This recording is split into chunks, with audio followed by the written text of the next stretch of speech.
বলিউডের দুই দাপুটে তারকা জ্যাকি শ্রফ আর অনিল কাপুরের বন্ধুত্ব সিনেমার বাইরেও সমান জনপ্রিয়। তবে সেই বন্ধুত্বের মাঝেই লুকিয়ে আছে এক মজার ঘটনা, যেটা শুনলে হাসি চাপানো মুশকিল। 1999 সালের ছবি পারিন্দা। ছবির একটি দৃশ্যে বড় ভাই ছোট ভাইকে থাপ্পড় মারতে হয়েছিল।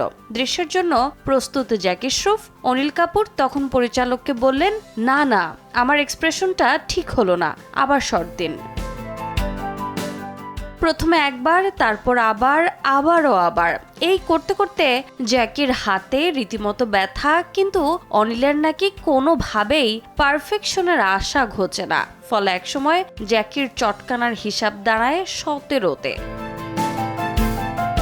জ্যাকি বলেই ফেললেন, ভাই অভিনয়ের জন্য তো নকলচোর মারলেও চলতো, কিন্তু অনিলকে সত্যি মারতেই হলো, কারণ অভিনয়ের আসল এক্সপ্রেশন কোনোভাবেই এয়ার স্ল্যাপে আসছিল না।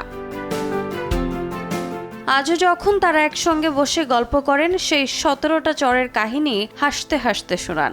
বন্ধুত্বের দুনিয়ায় হয়তো এটিই রেকর্ড, এক অভিনেতা আরেক অভিনেতাকে এতগুলো ফ্রি স্ল্যাপ উপহার দিয়েছেন, আর দুজনেই তা নিয়ে গর্ব করেন। রোজা চৌধুরী, সময় সংবাদ।